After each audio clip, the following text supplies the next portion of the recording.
जय गुरु जी, शुक्राना गुरु जी, अनंतम शुक्राना गुरु जी। संगत जी, आज मैंने एक अंकल का सत्संग सुना और उन्होंने अपने सत्संग में बताया कि उनके सर में, कमर में और आँख में बहुत पेन होता था। आधा सर दर्द करता था उनका, पहले सर में, आँख में और फिर कमर में। इस तरह से उनके बहुत ज़्यादा दर्द होता था और इसकी वजह से उन्होंने अपनी जॉब भी छोड़ दी थी, क्योंकि वो जॉब नहीं कर पा रहे थे। उनका काम कंप्यूटर से रिलेटेड था, फ़ोन से रिलेटेड था, मगर वो नहीं कर पा रहे थे, तो उन्होंने जॉब छोड़ दी थी अपनी। तो संगत जी, वो डॉक्टरों के यहाँ चक्कर काट रहे थे और काफ़ी दवाइयाँ, ट्रीटमेंट चल रहा था उनको, लेकिन उनको आराम भी नहीं मिल रहा। तो एक होता है ना कि दवाई से थोड़ा बहुत आराम लग जाए, तो उन्हें वो आराम भी नहीं मिल पा रहा था। और संगत जी, एक टाइम पे होता है कि गुरु महाराज जी किसी न किसी के जरिए आपको मिलते हैं। संगत जी, एक बार उनकी वाइफ और उनके पापा उन्हें डॉक्टर के लेके जा रहे होते हैं, तो अचानक से उन्हें अपने एक रिलेटिव दिखाई देते हैं जो उनके चाचा चाची होते हैं, और वो बस स्टैंड के पास खड़े होते हैं, बस का वेट कर रहे होते हैं।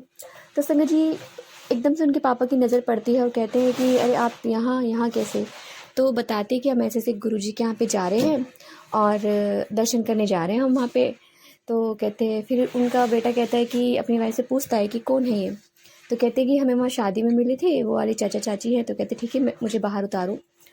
तो वो उनकी वाइफ उनको पकड़ के बाहर निकालती है, फिर वो पैर छूते हैं। तो अंकल पूछते हैं, उनके चाचा चाची पूछते हैं कि भाई इसको क्या हुआ, क्या प्रॉब्लम है इसको?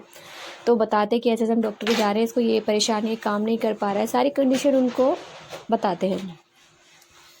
तो उनके चाचा चाची बोलते हैं कि आप ऐसे करो, हम बड़े मंदिर जा रहे हैं, गुरु जी के दरबार में, और वहाँ पे कभी कोई खाली नहीं जाता।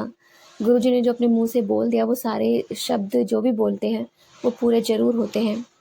और गुरु जी की कृपा से इसकी जो बीमारी है वो ज़रूर ठीक होगी, क्योंकि वहाँ जाने से हर बीमारी ख़त्म हो जाती है।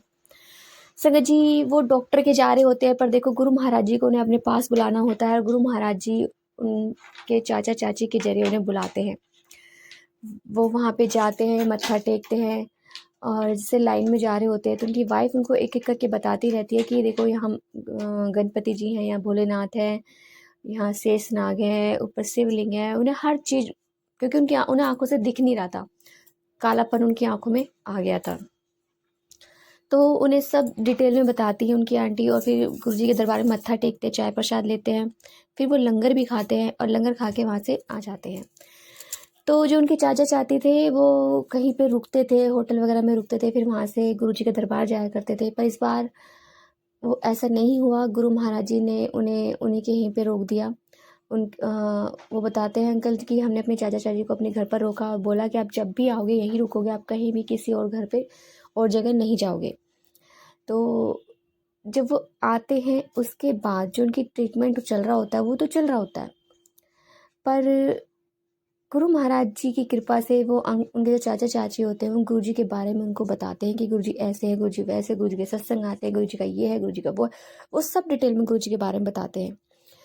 तो वो अंकल कहते हैं कि मतलब कष्ट कैसे कटेंगे? तो वो कहती है तुम सत्संग सुनो, सत्संग सुनने से तुम्हें कोई ना कोई हिंट जरूर मिलेगा, और जो भी हिंट मिले उसे तुम जरूर करना, कोई ना कोई उपाय गुरु जी तुम्हें जरूर बताएंगे।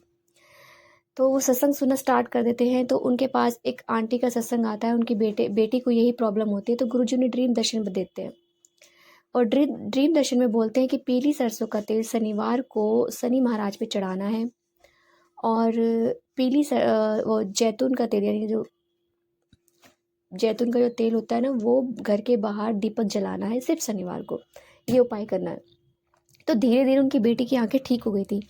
तो अंकल ने सोचा कि मैं भी ये ट्राई करता हूँ, तो वो भी गुरु जी की कृपा से वो सब चीज़ें करने लगते हैं। शनिवार को पीली सरसों का तेल जो है वो शनि महाराज पर चढ़ाते हैं, और शाम को जैतून के तेल का दिया बाहर जला देते हैं। तो संगत जी, धीरे धीरे तब ट्रीटमेंट चल रहा है डॉक्टरी, बट गुरु जी की कृपा से उनका जो पेन था वो कम हुआ। उनकी आंखें की जो आई साइड वीक हो रही थी, आंखें जा रही थी, वो धीरे धीरे गुरु महाराज की कृपा से ठीक होने लगी। फिर वो उन्हें खुद को ही पता नहीं चला कि वो कब कंप्यूटर बैठना स्टार्ट कर दिया, कब उन्होंने फ़ोन देखना शुरू करा, और कब वो अपने काम पे निकल पड़े। गुरु महाराज की कृपा से उन्हें जॉब भी मिली, और वो काम अच्छे से कर रहे हैं। वो रेगुलर इस तरह नहीं कि बिल्कुल ही टीवी में घुस जाए या मोबाइल में घुस जाए, देखते हैं बट कम देखते हैं, लेकिन पहले वाली कंडीशन नहीं है। संगत जी, गुरु महाराज जी अपने बच्चे की हर परेशानी का हल निकालते हैं। वो हमारे ऊपर होता है कि हम उसे किस वे में लेते हैं, या हम वो उपाय कर पाते हैं या नहीं कर पाते हैं।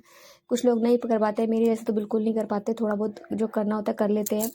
बट गुरु महाराज जी ने मैसेज मुझे भी दिया, क्योंकि मेरी आंखों में जलन रहती है, चुभन रहती है, स्वेलिंग हो जाती है। मैं मोबाइल नहीं देख पाती हूँ, बहुत कम देखती हूँ, और सत्संग भी सुनती हूँ तो दूर से ही सुनती हूँ। मैं इतना स्क्रीन नहीं देखती, क्योंकि फिर आंखों पे इफेक्ट पड़ता है। और अगर मैं चश्मा ना लगाऊं तो मेरी हालत बहुत ज़्यादा ख़राब हो जाती है, आंखों में पता नहीं अजीब सा कुछ हो जाता है। तो शायद गुरु महाराज ने मैसेज मेरे लिए भेजा है और किसी और के लिए भी भेजा है। तो संगत जी, हर किसी की जर्नी अलग है। गुरु महाराज से जुड़े रहिए, अपना भरोसा बनाए रखिए। तो जय गुरु जी, शुक्राना गुरु जी, अंतम अंतम शुक्राना गुरु जी। संगत जी, यदि आपको सत्संग अच्छा लगता है प्लीज़ हमारे चैनल को लाइक कीजिए, सब्सक्राइब कीजिए, बेल आइकन को प्रेस कर दीजिए, ताकि नए सत्संग की जानकारी आपको जल्द से जल्द मिल सके। संगत जी, यदि आप भी अपना सत्संग शेयर करना चाहते हैं तो आप हमें हमारे व्हाट्सएप नंबर पर लिखकर भेज सकते हैं, रिकॉर्ड करके भेज सकते हैं। आपके सत्संग भी और संगतों के साथ शेयर किए जाएंगे। जय गुरु जी, शुक्राना गुरु जी।